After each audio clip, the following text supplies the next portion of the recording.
اعوذ باللہ من الشیطان الرجیم بسم اللہ الرحمن الرحیم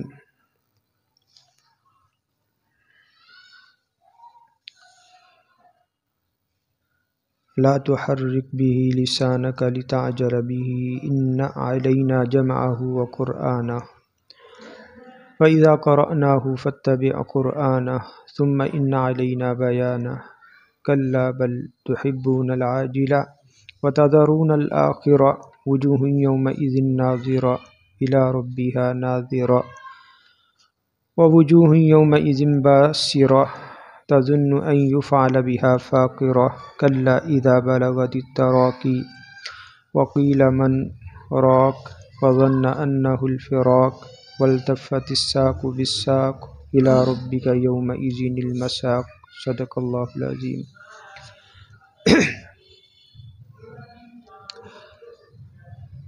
سورۃ القیامہ کی آیت نمبر 16 سے آیت نمبر 30 تک ان آیات کے ترجمہ اور تفسیر پر مبنی ہے آج کا درس قرآن۔ اور آیت نمبر 30 پر سورۃ القیامہ کا پہلا جو رکوع ہے یہ مکمل ہو جاتا ہے۔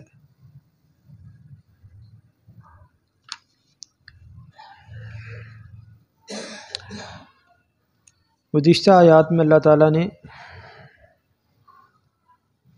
عقیدہ بعث بعد الموت، قیامت کی حقانیت کو، آخرت کے اور آخرت کا جو عقیدہ اللہ تعالیٰ نے اس کو بیان فرمایا۔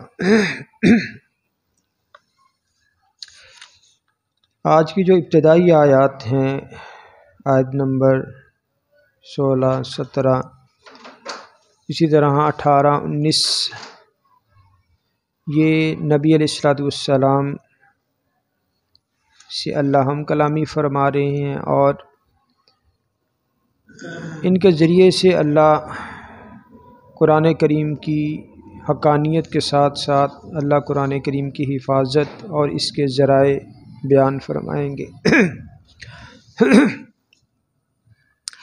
اس کے بعد پھر آیت نمبر 20 سے آیت نمبر 30 آج کی جو آیات ہیں اس میں دوبارہ سے وہی موضوع جو ہے آخرت کا، بعث بعد الموت، اس کا ذکر جو ہے وہ شروع ہو جائے گا۔ تو اللہ نے فرمایا لا تحرک به لسانک لتعجل به۔ حضور نبی کریم صلی اللہ علیہ وسلم آغاز وحی میں جب وحی نازل ہوا کرتی تھی تو نبی علیہ السلام کی کوشش ہوا کرتی تھی کہ اس کو جو جبریل امین اللہ کا حکم لے کر آئے ہیں اسے جلدی سے جلدی یاد جو ہے وہ کر لیا جائے، اور تاکہ آگے اس کو لوگوں کا اللہ کا حکم جو ہے وہ پہنچا کر سنا کر تو لوگوں کے ایمان اور اس کے عقیدے کی جو ہے وہ اصلاح کی جائے۔ تو نبی صلی اللہ علیہ وسلم کا مقصد کیا تھا کہ جلد سے جلد یاد کر کے پھر اس کو آگے جو ہے پہنچانا۔ تو یہ مشقت کا کام تھا، اللہ تعالیٰ نے حضور نبی کریم صلی اللہ علیہ وسلم کی آپ کے لیے جو ہے وہ آسانی فرمائی اور فرمایا لا تحرک به لسانک لتعجل به، کہ آپ نہ چلائیں قرآن کے ساتھ اپنی زبان اس مقصد کی خاطر کہ اس کو جلدی یاد کر لیں، یعنی ساتھ ساتھ نہیں۔ ان علینا جمعہ وقرآنہ، بل فرمایا کہ بے شک ہماری ذمہ داری ہے اس کا جمع کرنا اور اس کا جو ہے پڑھنا پڑھانا، یہ ہماری ذمہ داری ہے۔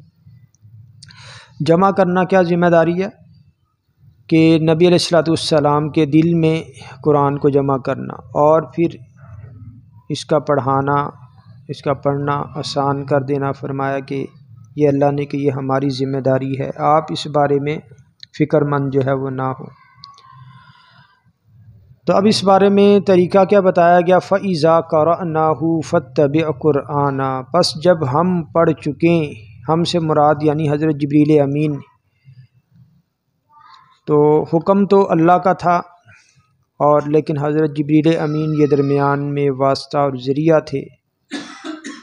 تو اللہ نے فرمایا فَإِذَا قَرَأْنَاهُ، پس جب ہم پڑھ چکیں تو فَاتَّبِعْ قُرْآنَ، اس کے بعد آپ جو ہے اسے پڑھیں، پھر آپ اس کو پڑھیں اور اس کو دہرائیں۔ ثُمَّ إِنَّ عَلَيْنَا بَيَانَ، فرمایا کہ پھر ہماری ہی ذمہ ہے اس کو بیان کرنا۔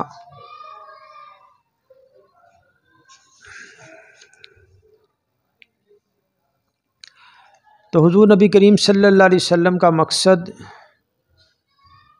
جلد سے جلد اس کو یاد کر کے پھر آگے امت تک پہنچانا تھا۔ تو حضور نبی کریم صلی اللہ علیہ وسلم کو اس چیز سے جو ہے وہ منع کیا گیا کہ آپ جو ہے اس معاملے میں جلد بازی سے کام نہ لیں۔ تو بعض مفسرین کرام فرماتے ہیں کہ اللہ کی ذات جو ہے وہ علیم کل ہے، قادر مطلق ہے، اور گزشتہ آیات میں ہی اللہ نے یہ اعلان فرمایا، آیت نمبر جو ہے وہ 3 میں، کہ اَيَحْسَبُ الْإِنسَانُ أَن لَّن نَّجْمَعَ عِظَامَهُ، کہ کیا انسان گمان کرتا ہے کہ ہم ہرگز اس کی ہڈیوں کو جمع نہیں کریں گے۔ یعنی اللہ اس بات پہ قادر ہے کہ انسان کے مرنے کے بعد جب وہ مٹی ہو جائے، اس کی ہڈیاں بھی، اور مٹی میں رل مل جائے اس کا خمیر، اس کا جسم، اس کے بعد صدیوں بعد اللہ اسے دوبارہ زندہ کرنے پہ قادر ہے۔ تو جو ذات وہ سیدھا ہڈیوں کو جمع کر کے انسان بنانے پہ قادر ہے، اس طور پہ کہ اس کا پور پور اللہ دوبارہ درست پیدا کر دے، تو وہ اس بات پہ بھی قادر ہے کہ وحی آسمانی کے الفاظ کو محفوظ کر دے، کہ اس کا کوئی لفظ یا کوئی حرف جو ہے وہ چھوٹنے نہ پائے۔ تو حضور نبی کریم صلی اللہ علیہ وسلم کو اللہ نے فرمایا کہ جب فرشتہ جبریل امین پڑھ چکے، سنا چکے وحی الہی، اس کے بعد پھر آپ جو ہے وہ اس کو پڑھیں۔ تو بعض مفسرین کرام فرماتے ہیں کہ نبی علیہ الصلوۃ والسلام کی یہ خواہش تھی کہ لوگ جو ہے وہ جلدی سے ہدایت جو ہے وہ قبول اس کو کر لیں۔ تو اللہ نے فرمایا کہ آپ اس معاملے میں جلد بازی نہ کریں۔ کیوں؟ قرآن کریم میں اللہ فرماتا ہے اِنَّكَ لَا تَهْدِي مَنْ أَحْبَبْتَ وَلَكِنَّ اللَّهَ يَهْدِي مَن يَشَاءُ، کہ آپ جسے پسند کرتے ہیں آپ اسے ہدایت نہیں دے سکتے، لیکن اللہ جسے چاہتا ہے اللہ جو ہے وہ ہدایت دیتا ہے۔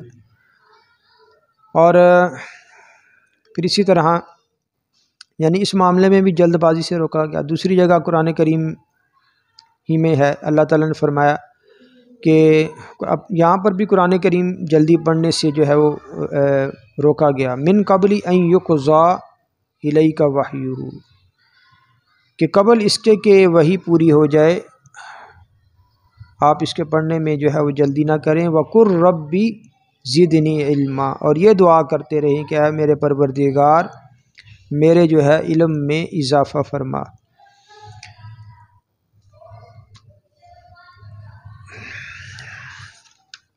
تو حضور نبی کریم صلی اللہ علیہ وسلم کی غرض کیا تھی؟ جلد سے جلد اس کو اللہ کے پیغام کو اور حکم کو یاد کر کے اس کو آگے جو ہے وہ امت تک پہنچا دیا جائے، تاکہ یہ کہیں بھول نہ جائے۔ تو اللہ تعالیٰ نے حفاظت قرآن کی ذمہ داری جو ہے وہ اللہ نے خود اپنے اوپر لی، فرمایا انا نحن نزلنا الذکر وانا لہ لحافظون، کہ بے شک ہم نے ہی اس ذکر یعنی قرآن کو نازل کیا اور ہم ہی اس کی حفاظت کرنے والے ہیں۔ اس کے علاوہ سورۃ الاعلیٰ میں فرمایا سنقرئک فلا تنسى الا ما شاء اللہ، کہ آپ جو ہے ہرگز جو ہے وہ نہیں بھولیں گے، ہم جو آپ کو پڑھائیں گے آپ اسے ہرگز نہیں بھولیں گے، سوائے اس کے کہ جس چیز کو اللہ جو ہے وہ بھلانا چاہے، یعنی کسی چیز کے بارے میں اللہ اس کا حکم خود منسوخ کر دے، اس کے علاوہ آپ کسی چیز کو نہیں بھولیں گے، یہ اللہ کا امر ہے، یہ اللہ کا کرم ہوگا، اور اللہ کی طرف سے من جانب اللہ حفاظت کی جو ہے وہ ذمہ داری ہے۔ تو فرمایا لا تحرک به لسانک لتعجل به ان علینا جمعہ وقرآنہ، ہماری ذمہ داری ہے اس کا جمع کرنا، اس کا پڑھنا۔ فَإِذَا قَرَأْنَاهُ فَاتَّبِعْ قُرْآنَهُ، پس جب ہم پڑھ چکے تو پھر اس کے بعد آپ پڑھیں۔ ثُمَّ إِنَّ عَلَيْنَا بَيَانَهُ، اور ہماری ہی ذمہ داری ہے اس کو کیا ہے، بیان کرنا۔ تو شاہ ولی اللہ محدث دہلوی رحمہ اللہ فتح الرحمن میں یہ جو ہے وہ بیان کرتے ہیں کہ قرآن کریم کی حفاظت کا سب سے پہلا جو ذریعہ ہے وہ ہے اس کا جمع کرنا۔ جیسے اللہ نے یہاں خود کہا، ارشاد فرمایا اِنَّ عَلَيْنَا جَمْعَهُ، کہ بے شک ہماری ذمہ داری ہے اس کو جمع کرنا۔ اور قرآن یہ جمع حضرت سیدنا ابوبکر صدیق رضی اللہ تعالیٰ عنہ اور سیدنا عمر فاروق رضی اللہ تعالیٰ عنہ کے زمانے میں یہ کتابی صورت میں جو ہے وہ لایا گیا۔ فرماتے پھر حفاظت قرآن کا دوسرا بڑا سبب اس کا مسلسل پڑھنا ہے۔ جب اس کا مسلسل، اور جیسے اللہ نے فرما دیا وَقُرْآنَ، پہلا جمع کرنا، دوسرا اس کا مسلسل پڑھنا۔ تو شاہ ولی اللہ محدث دہلوی رحمہ اللہ فرماتے ہیں اللہ تعالیٰ نے ہر زمانے میں قرآن پاک کے حافظ اور قاری پیدا کر دیے تاکہ اس کی جو ہے وہ مسلسل تلاوت ہوتی رہے۔ فرماتے جہاں تک قرآن کریم کو یاد کرنے کا تعلق ہے تو اہل علم حضرات لکھتے ہیں کہ 10,000 صحابہ کرام حافظ قرآن تھے، 10,000۔ اس کے بعد پھر ہر زمانے میں ابتدائے اسلام سے لے کر وہ آج تک مختلف دور میں امت اس چیز کی جو ہے، اس عمل کی سعادت جو ہے وہ حاصل کرتی آئی ہے۔ یہ آپ کے صرف وفاق المدارس جو ادارہ ہے اس کے تحت ہی ایک سال میں کئی لاکھوں، صرف ایک جو وفاق ہے مدرسہ بورڈ ہے، تو اگر اس کو شمار کیا جائے تو وہ سالانہ جو ہے لاکھوں حافظ قرآن صرف آپ کے اس ملک پاکستان سے جو ہے وہ ہر سال حفظ قرآن کی جو ہے وہ سعادت اور شرف جو ہے وہ حاصل کرتے ہیں۔ تو اس کے بعد فرماتے کہ اب اللہ نے دو ذرائع بتائے، اِنَّ عَلَيْنَا جَمْعَهُ وَقُرْآنَهُ، کہ ہماری ذمہ داری ہے اس کو جمع کرنا اور اس کا پڑھنا۔ جمع کیسے کیا اللہ نے؟ حضرت ابوبکر صدیق رضی اللہ تعالیٰ عنہ اور حضرت سیدنا عمر فاروق رضی اللہ تعالیٰ عنہ کے دور میں کتابی شکل۔ پھر آگے ہے ثُمَّ إِنَّ عَلَيْنَا بَيَانَهُ، پھر ہماری ذمہ داری ہے قرآن کو بیان کرنا۔ تو فرماتے جہاں تک قرآن پاک کے بیان کرنے کا تعلق ہے، اس کے معنی، اس کے مطالب، اس کے معارف کی وضاحت کے لیے اللہ تعالیٰ نے ہر دور میں مفسرین اکرام کو مقرر فرما دیا۔ تو فرماتے کہ اللہ تعالیٰ نے اپنا وعدہ اس طور پر اللہ نے پورا کیا کہ ہر دور میں جس طرح قاری قرآن تھے، اسی طرح اللہ تعالیٰ نے مفسرین کرام کی بھی ایک جماعت جو ہے وہ پیدا کی ہر زمانے میں، جنہوں نے مختلف زبانوں میں قرآن پاک کا ترجمہ بھی کیا، قرآن پاک کی تفسیر بھی کی۔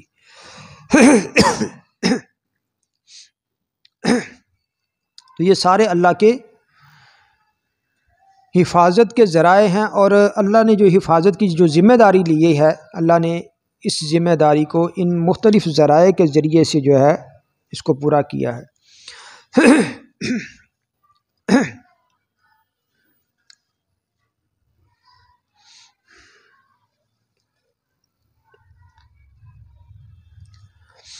کہتے شاید انگریز جو ہے وہ بر صغیر جب تحریک آزادی جب چلی تھی انگریز کے دور میں، تو انگریز نے سازش کی قرآن کریم کے جتنے بھی نسخے تھے وہ لے کر ختم جو ہے وہ کرنا شروع کر دیے۔ تو پھر اہل حق جو علماء تھے کہنے لگے بھائی تم کتنے قرآن پاک جو ہے وہ شہید کرو گے؟ مدارس میں دیکھو کیسے وہ طلباء، چھوٹے چھوٹے بچے وہ قرآن پاک جو ہے وہ زبانی یاد کر رہے ہیں۔ انگریز جو ہے وہ اسی لیے تو خاص جو ہے مدارس دینیا کا جو ہے وہ دشمن ہے، یہ بڑی بڑی عالمی جو طاقتیں ہیں۔ ابھی گزشتہ دنوں میں جب یہ افغانستان پہ امریکہ نے حملہ کیا تو اس دور کا قید کیا ہوا ایک آدمی وہ اب رہا ہوا، اس کی اب وہ سوشل میڈیا پہ ویڈیو بھی ہے، تو کہنے لگا کہ مجھے ایک وہاں پہ جو افسر تھا میری قید کے دوران، وہ مجھے پوچھتا تھا کہ تم آہستہ آہستہ منہ میں کیا پڑھتے رہتے ہو؟ کہنے لگا کہ میں دعا کرتا ہوں اور اللہ سے کہ یا اللہ مجھے رہائی جو ہے وہ عطا فرما دے، میں اللہ کا کلام پڑھتا ہوں اور اللہ سے دعا کرتا ہوں۔ اس نے کہا، کہنے لگا کہ تمہیں رہائی نہیں مل سکتی کیونکہ تم ایک عالمی طاقت کے قیدی ہو۔ عالمی جو طاقت ہے اس نے تمہیں قید کر رکھا اور اللہ تمہیں رہائی نہیں دلا سکتا۔ اب وہ رہا ہوا، اس نے کہا کہ میں اپنے اس دوست کو جس نے مجھ سے یہ سارا معاملہ اس بات گفتگو کی تھی کہ تم ایک عالمی طاقت کے ہاتھ میں ہو اور تم یہاں سے نکل نہیں سکتے، کہنے لگا میں اس کو پیغام دیتا ہوں، دیکھو اللہ نے مجھے کیسے نکالا ہے، تو اس لیے اب میں تمہیں دعوت دیتا ہوں کہ تم بھی اللہ پہ ایمان لے آؤ، تم بھی مسلمان ہو جاؤ۔ خیر، تو یہ قرآن کریم کی حقانیت ہے، یہ قرآن کریم کی سچائی ہے۔ علماء کرام فرماتے ہیں کہ ہر نبی کو اللہ نے معجزات عطا فرمائے، اور جب وہ نبی اس دنیا سے گئے تو ان کے معجزات بھی جو ہے ختم ہو گئے، لیکن قرآن ایک ایسا معجزہ ہے نبی کریم صلی اللہ علیہ وسلم کا کہ جو رہتی دنیا تک رہے گا۔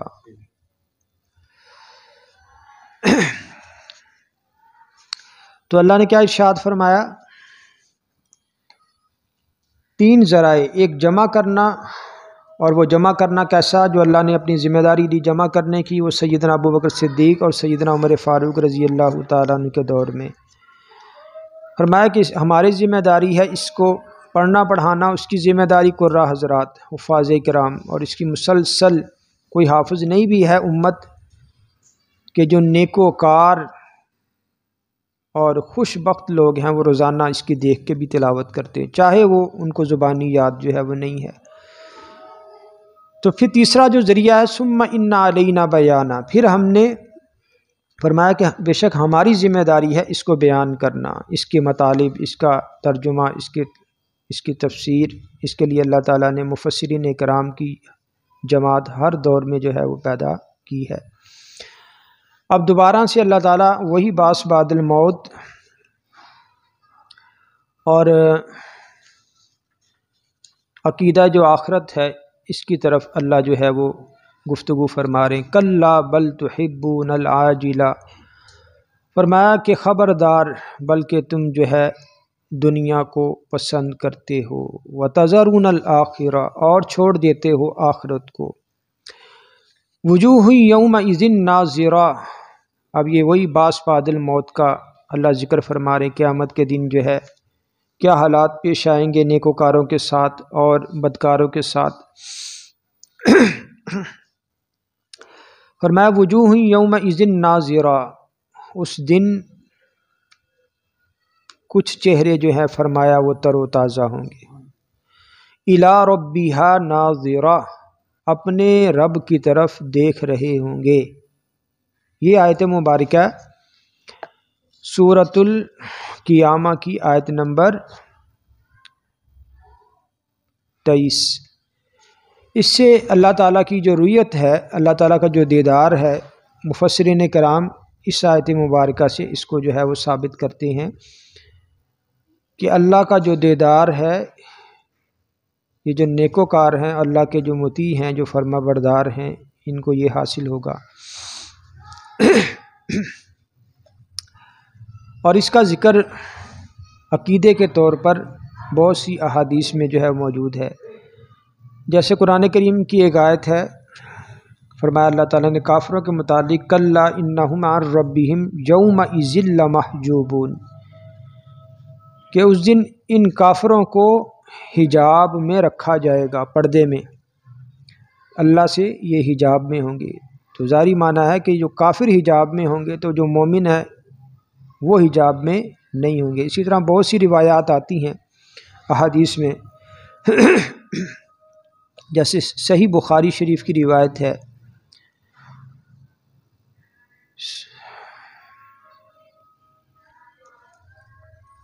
حضرت جریر بن عبداللہ یہ بیان فرماتے ہیں کہ کننا عند النبی صلی اللہ علیہ وسلم اذ نظر الی القمر لیلۃ البدر، کہ ہم حضور نبی کریم صلی اللہ علیہ وسلم کی خدمت میں دربار رسالت میں موجود تھے کہ نبی صلی اللہ علیہ وسلم نے چاند کی طرف نظر اٹھائی جو 14ویں رات کا چاند تھا، فقال اما انکم سترون ربکم کما ترون ھذا، فرمایا کہ تم لوگ بے ٹوک اپنے رب کو اسی طرح دیکھ پاؤ گے جیسے اس چاند کو دیکھ رہے ہو،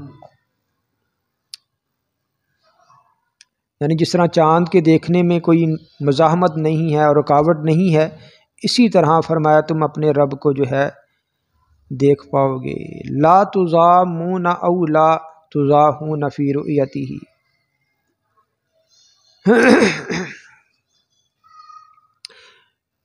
فرماتے ہیں یہ بھی، یا یہ فرمایا کہ تمہیں اس کے دیدار میں کوئی شبہ نہ ہوگا۔ فَإِنِ اسْتَطَعْتُمْ أَنْ لَا تُغْلَبُوا عَلَى صَلَاةٍ قَبْلَ طُلُوعِ الشَّمْسِ وَقَبْلَ غُرُوبِهَا فَافْعَلُوا، فرمایا کہ اگر تم سے ہو سکے تو سورج طلوع اور غروب ہونے سے پہلے، یعنی فجر اور عصر کی نماز سے میں جو ہے یہ اس کو اللہ کے نبی نے فرمایا کہ فجر اور عصر کی نمازوں کے پڑھنے میں کوتاہی نہ کرو، قبل طلوع الشمسی، سورج طلوع ہونے سے پہلے، و قبل غروبیہا، یعنی دو نمازیں، سورج طلوع ہونے سے پہلے فجر کی نماز اور غروب ہونے سے پہلے عصر کی نماز ہے۔ فرمایا اس کے پڑھنے میں کوتاہی اگر نہ ہو سکے تو پھر ایسا ضرور کرو، یعنی یہ نمازیں ضرور پڑھو، کیونکہ ان دو نمازوں کے پڑھنے سے اللہ تعالیٰ کا دیدار جو ہے وہ نصیب ہوگا۔ یہ جو فجر اور عصر کی نماز ہے، فجر کا نماز کیا ہے؟ اس وقت نیند کا غلبہ ہوتا ہے، عصر کی نماز اس وقت کاروبار کا غلبہ ہوتا ہے، عصر کا ٹائم کاروبار کا زور ہوتا ہے۔ اسی طرح ایک حدیث ہے صحیح مسلم شریف کی، حضرت صہیب رومی رضی اللہ تعالیٰ عنہ جو ہے اس روایت کو بیان فرماتے ہیں کہ قال اذا دخل اہل الجنت الجنہ، کہ جب اہل جنت میں داخل ہو جائیں گے، قال فیقول اللہ تبارک و تعالی تريدون شیئا ازیدکم، تو اللہ تعالیٰ ان سے فرمائیں گے کیا تم مزید کچھ چاہتے ہو، کیا تم مزید کچھ چاہتے ہو؟ فیقولون الم نبیض وجوہنا الم تدخلنا الجنۃ وتنجنا من النار، کہ اللہ اے پروردگار کیا آپ نے ہمیں جنت میں داخل نہیں کیا اور ہمارے چہروں کو روشن نہیں کیا اور ہمیں جہنم سے نجات عطا نہیں فرمائی؟ یعنی اتنے انعامات ہیں، تو اس کے علاوہ ہمارے پروردگار اب کون سا انعام رہ گیا، اب کون سی چیز رہ گئی کہ جو اب آپ نے عطا کرنی ہے؟ قال فیکشف الحجاب فما اعطوا شیئا حب الیہم من النظر الی ربہم عز وجل، تو حضور نبی کریم صلی اللہ علیہ وسلم نے ارشاد فرمایا پھر اللہ ان سب کے اور اپنے درمیان سے پردے اٹھا دے گا اور جنتی اللہ کا دیدار کریں گے، تو ان کو اس دیدار سے زیادہ کوئی چیز پیاری نہیں ہوگی۔ یعنی یہ روایت بھی کیا ہے؟ اللہ تعالیٰ کی رؤیت اور دیدار کے متعلق یہ بھی جو ہے ذخیرہ احادیث میں یہ موجود ہے۔ اسی طرح جامع ترمذی میں بھی عبداللہ بن عمر رضی اللہ تعالیٰ عنہ سے مروی ہے، فرمایا کہ نبی علیہ الصلوۃ والسلام نے ارشاد فرمایا ان ادنی اہل الجنت منزلۃ لم ينظروا الی بطنہ و ازواجہ و خدمہ و سرورہ مسیرۃ الف سنہ۔ فرماتے ہیں کہ نبی صلی اللہ علیہ وسلم کو یہ فرماتے ہوئے سنا ہے، فرمایا کہ جنتیوں میں کم تر درجے کا جنتی وہ ہوگا جو جنت میں اپنے باغوں کو، اپنی بیویوں کو اور اپنی خدمت گزاروں کو، اور فرمایا کہ اپنے سجے سجائے تختوں مسحریوں کو 1000 سال کی مسافت کی دوری سے دیکھے گا۔ فرمایا کہ یعنی اس قدر وہ، آپ اس سے اندازہ لگا سکتے ہیں کہ وہ کتنی تعداد میں ہیں اور کس شان میں یہ ساری اللہ تعالیٰ اس کو انعامات جو ہے وہ عطا فرمائے گا۔ وَأَكْرَمُهُمْ عَلَى اللَّهِ عَزَّ وَجَلَّ مَن يَنظُرُ إِلَى وَجْهِهِ غُدْوَةً وَعَشِيًّا۔ اور اللہ کے نبی نے ارشاد فرمایا کہ اہل جنت میں اللہ کے یہاں بڑے عزت و احترام، عزت و کرامت والا شخص وہ ہوگا جو صبح و شام اللہ کا دیدار کرے گا، صبح بھی دیدار اور جو ہے وہ شام کو بھی دیدار۔ یعنی یہ روایت بھی کیا ہے، اللہ تعالیٰ کے دیدار کی ایک جو ہے وہ دلیل ہے۔ اسی طرح مسند احمد کی روایت ہے، مسند احمد کی روایت ہے، ایک صحابی ہیں ابو رزین، یہ جو ہے روایت کرتے ہیں کہ میں ایک مرتبہ دربار رسالت میں نے عرض کی، یا رسول اللہ، قیامت کے دن ہم میں سے ہر شخص اللہ کا دیدار کر سکے گا؟ اور اس کی مخلوق میں کیا علامت ہے، کیا نشانی ہے؟ تو حضور صلی اللہ علیہ وسلم نے فرمایا، اے ابو رزین، کیا تم میں سے ہر شخص آزادی کے ساتھ چاند نہیں دیکھ سکتا؟ کہتے ہیں میں نے کہا، قلت بلا یا رسول اللہ، کیوں نہیں، ہاں دیکھ سکتا ہے آسانی سے۔ تو فرمایا کہ فاللہ اعظم، تو پھر اللہ اس سے بھی زیادہ عظیم ہے۔ اللہ کیا اس سے بھی زیادہ عظیم ہے؟ اللہ کو بھی تم اسی طرح آسانی سے، آزادی سے دیکھ سکو گے جس طرح کہ چاند کے دیکھنے میں کوئی رکاوٹ نہیں۔ اسی طرح اللہ جب پردے ہٹائے گا اپنے اور مخلوق کے درمیان تو اللہ کا دیدار بھی نصیب ہوگا۔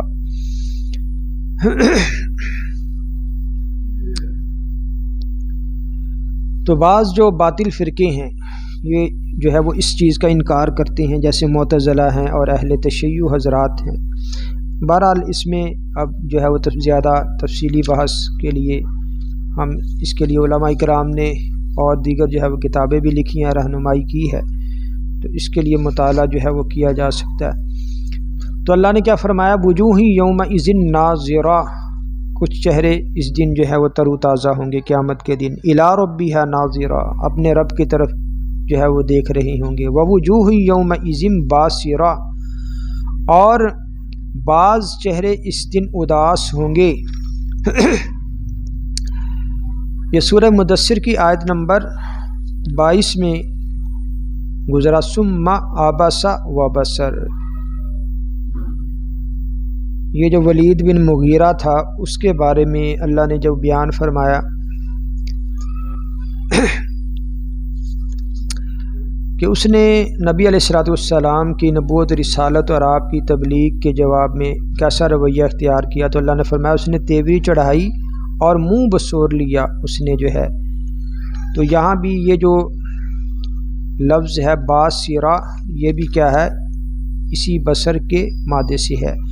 تو ووجوہ یومئذ باسرہ، فرمایا کہ بعض چہرے اس دن اداس ہوں گے، تظن ان یفعل بہا فاقرہ، انہیں یقین ہوگا کہ ان کے ساتھ کمر توڑ سلوک کیا جائے گا کہ اب ہماری خیر نہیں ہے۔ یہاں گزشتہ جو آیات گزری، آیت نمبر 14، بل الانسان علی نفسہ بصیرہ، کہ انسان جو ہے وہ اپنی ذات پر خود جو ہے وہ اپنی ذات سے بڑا واقف ہے۔ انسان کو پتہ ہوگا کہ میں جو ہے جو کچھ میں بویا میں نے اسی کو کاٹنا ہے۔ فرمایا ولو القی معاذیرہ، چاہے وہ بہانے بنائے لیکن اسے خود پتہ ہے کہ میرے ساتھ اب ہونے والا کیا ہے۔ تو یہاں بھی کیا ہے، تظن ان یفعل بہا فاقرہ، اسے یقین ہوگا کہ کمر توڑ جو ہے سلوک کیا جائے گا۔ کلا اذا بلغت التراقی۔ اب یہ باس بعد الموت کی اللہ نے گفتگو کر کے تو پھر خبردار کیا، فرمایا خبردار جب انسان کی روح اس کی ہنسلی کی ہڈی تک جو ہے وہ پہنچ جائے گی، یعنی جب جو ہے موت کا عالم ہوتا ہے، انسان کی روح سے جسم سے پرواز کرتی ہے۔ روح جو ہے یہ اللہ کا امر ہے، اللہ تعالیٰ نے اپنے امر کے ذریعے سے دیکھیں انسان کا جسم بنایا، پھر روح جو ہے وہ پیدا کر کے پھر دونوں کا تعلق جوڑ دیا۔ روح جو ہے وہ جب تک انسان کے جسم میں ہے پھر اس کا دونوں کا تعلق ہے، تو دنیا میں پھر وہ انسان اللہ تعالیٰ کی جو دیگر نعمتیں ہیں، آنکھ، ناک، دیکھنا، بولنا، سننا، چلنا، یہ ساری پھر وہ جب تک جسم میں روح ہوتی ہے انسان اس سے استفادہ کرتا ہے۔ پھر انسان کو اختیار ہے، اللہ نے عقل دی ہے، اس کے مطابق پھر اچھائی برائی کو اختیار جو ہے وہ کرتا ہے۔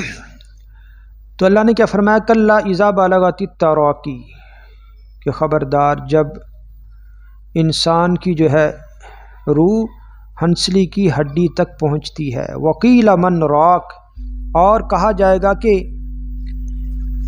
کون ہے جھاڑ پھونک کرنے والا۔ بڑے بڑے جناب حکیم، طبیب، ڈاکٹر، معالج، ان سے جب علاج کروا کے انسان جو ہے وہ تھک ہار جاتا ہے اور دیکھتے ہیں جناب اب کیا کوئی آس، اب امید کوئی نہیں رہی،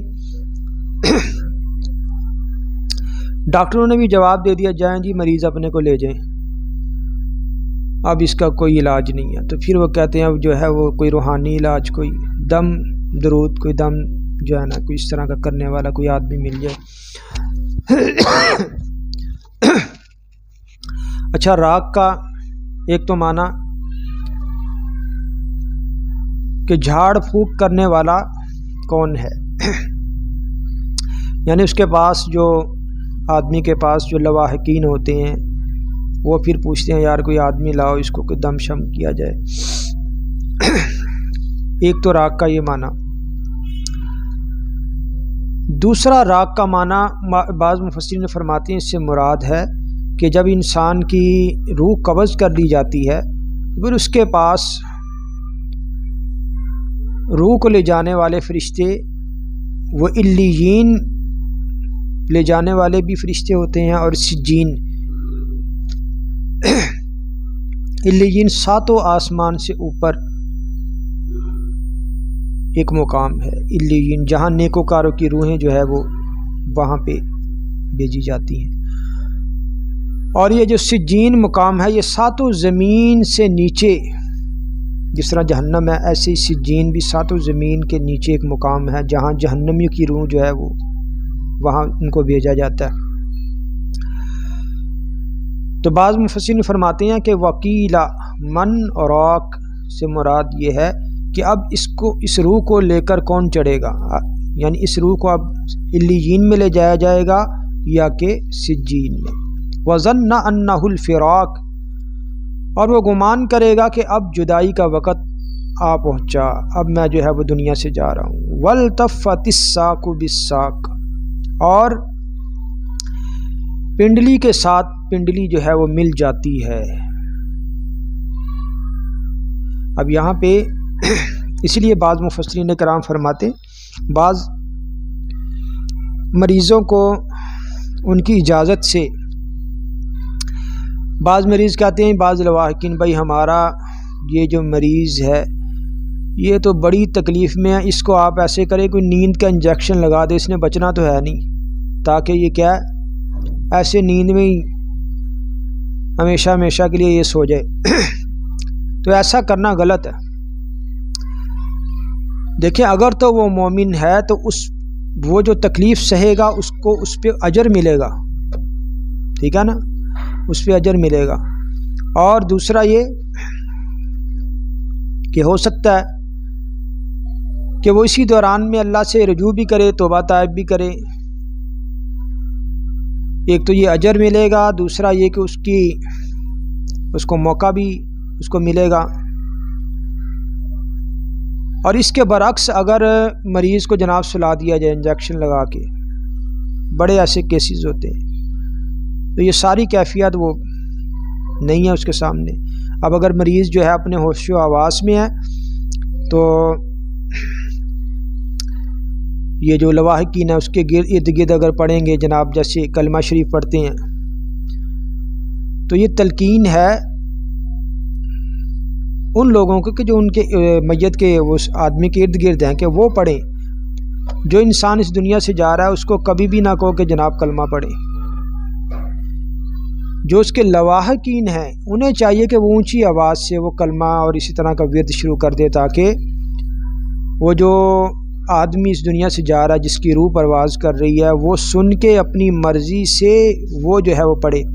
کیوں؟ علماء فرماتے اگر ہم اس کو تلقین کریں گے کہ بھائی کلمہ پڑھو، تو بھائی یہ اس قدر تکلیف کا عالم ہوتا ہے کہ اگر اس نے تکلیف میں کہہ دیا کہ یار میری جان پہ بنی ہوئی ہے اور تم کہہ رہے ہو کلمہ پڑھو، تو یہ تو پھر وہ ایمان سے اس کا جو ہے وہ خالی ہاتھ جانے کا خدشہ ہے۔ خیر یہ بات جو ہے وہ تھوڑی اس زمرے میں بھی جو آ گئی۔ تو وظن انہ الفراق، وہ گمان کرتا ہے کہ اب جدائی کا جو ہے وہ وقت آ پہنچا۔ والتفت الساق بالساق، اور کیا ہے پنڈلی کے ساتھ پنڈلی جو ہے وہ مل جاتی ہے۔ جب انسان مر جاتا ہے تو اس کی دونوں پنڈلیاں ساتھ ملا دیتے ہیں، پھر اس کے جناب انگوٹھے باندھ دیے جاتے ہیں ایسے۔ الی ربک یومئذ المساق، کہ یہ جو دن ہے یہ تیرے رب کی طرف چلنے کا دن ہے۔ تو تین باتوں کو اللہ نے ذکر کیا، یعنی دو باتوں کو، ایک تو قرآن کریم کی حفاظت کا اور اس کے جو ذرائع ہیں اللہ نے اس کو بیان فرمایا، دوسرا اللہ جو ہے اللہ تعالیٰ کے دیدار رؤیت باری تعالیٰ کا ذکر، تیسرا پھر وہی باس بعد الموت اور موت کے جو مناظر ہیں اللہ تعالیٰ نے ان کو جو ہے وہ بیان فرمایا۔ تو اس سورہ مبارکہ کے دو رکوع ہیں، الحمدللہ پہلا رکوع مکمل ہو گیا، انشاءاللہ آئندہ درس میں زندگی رہی اور اللہ کی توفیق باقی رہی تو یہ جو چھوٹا سا رکوع ہے سورہ قیامہ کا آخری اور دوسرا رکوع انشاءاللہ آئندہ درس میں ہماری سورۃ القیامہ جو ہے یہ مکمل ہو جائے گی۔ اس کے بعد سورۃ الدہر اور پھر 29ویں پارے کی آخری سورۃ المرسلات ہے۔ تو اللہ تعالیٰ قرآن کریم کے تمام حقوق، اس پر ایمان، اس کی تلاوت، اس کا سمجھنا، اس پر عمل کرنا اور اللہ قرآن کریم کو آگے پھیلانے کی ہم سب کو جو ہے وہ توفیق عطا فرمائے۔ الحمدللہ رب العالمین والصلاۃ والسلام علی رسولہ النبی الکریم۔ یا ارحم الراحمین، ہمیں قرآن کو پڑھنے، سمجھنے اور اس پر عمل کرنے کی توفیق عطا فرما۔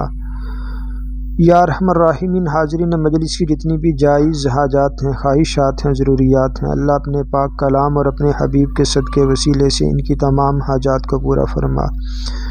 وصلی اللہ تعالی علی خیر خلقہ محمد وعلی آلہ وصحبہ اجمعین، آمین آمین۔